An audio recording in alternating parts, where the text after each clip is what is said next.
Balik makapuso sa GMA Regional TV Live hisgutan ta karong buntaga. Kining issue karon kabahin sa gobyerno ug sa University of the Philippines ining pagpahunong na sa Department of National Defense sa ilang kasabutan tali sa universidad. Ining pagsud sa puwersa sa gobyerno sa mga campuses sa UP. Unsay epekto niini sa atong campus sa University of the Philippines dinhi sa Cebu. Karong buntaga makapuso makauban nato Chancellor sa UP Cebu, Atty. Liza Corro. Good morning, Atty. Corro. May buntag diha, Nico. Good morning. Thank you so much, Chancellor, for joining us this morning.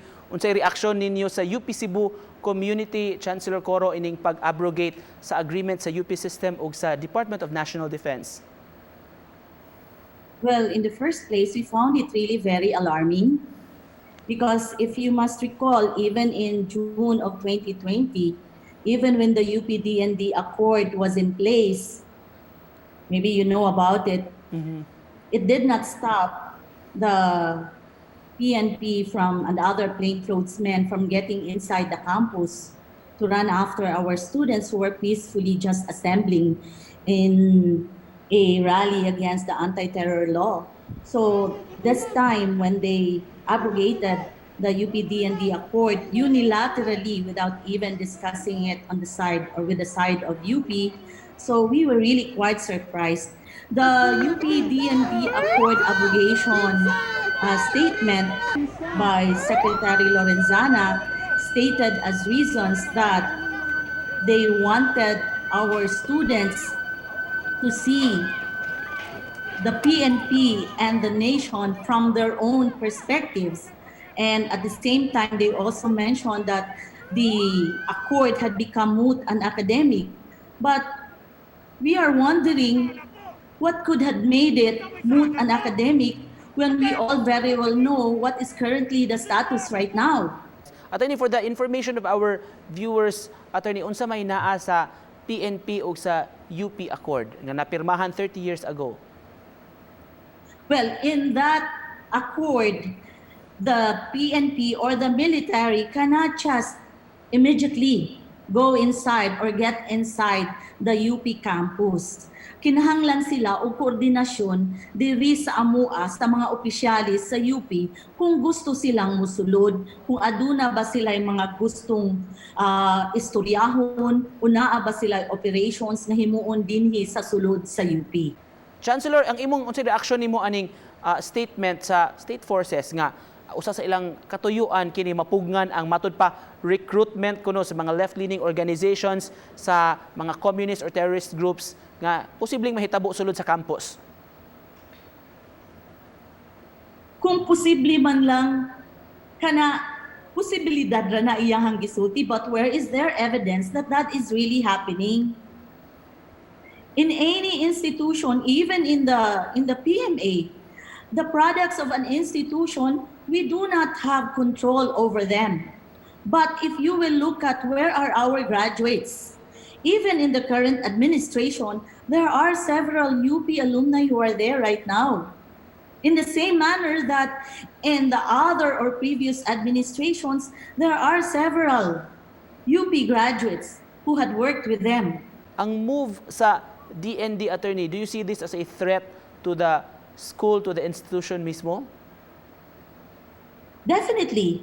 What they must remember is the essence and the intent of that accord.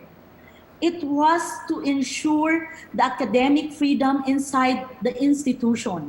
Kung ang ato ang mga estudyante nga ato ang ipagradwar, dili ka mao manghuna-huna, ug puros lang mutando sa inyuhang gusto ug unsay gusto sa uban, nganong ato pa mang paeskwelahon ang ato ang mga estudyante.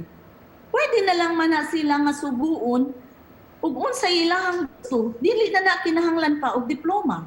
That is precisely why we call UP, the University of the Philippines, as the national university. This is the institution where we take pride at academic freedom. Chancellor, dunay moves karon for a house inquiry ining nahitabo nga abrogation sa UP Accord, UP DND Accord. Your reaction to that? there was already a Senate bill, the Senate Bill 2002, which was passed based also on the Senate Resolution 616, sympathizing and siding with the University of the Philippines on this unilateral decision of the DND to abrogate the accord. So we are very happy, and we are in fact calling on the rest of the Senate and the Congress and the rest of our alumni and whoever would like to side with us, and those who understand the real situation, to help in the passage of this bill. In essence, attorney, unsay mga naba may mga plano nga mga moves diha sa UP Cebu community with regards to this development sa abrogation? Definitely. So I've started off with my statement, and this is nationwide as far as all the UP constituencies are concerned, and we are invoking also all the social media. We're coming up with other materials for us to inform the public on about this abrogation unilaterally made by the DND. All right, to cap this off, Chancellor Corro, mensahe nimo ma'am sa UP community o sa atong publiko nga nagtan-aw karong buntaga. Magtinabangay kita tanan para sa paspas nga pagpasar sa atuang Senado sa pag-amendar sa atuang Republic Act 9500 or the UP Charter aron ang kaning mga probiso sa atuang UP DND Accord nga accord lang sa una mahimo na gyud nga balaod aron dili lang masayon-sayon og tangtang or pag-terminate. Maulang ka na ang ako ang gusto nga ipaabot. All right, Salamat. with that, we'd like to thank you so much. Daghang kay salamat sa imong oras nga gigahin alang kanamo. Thank you to UP Cebu Chancellor Attorney Liza Corro. Daghang salamat, Nico. May buntag. Salamat, Attorney.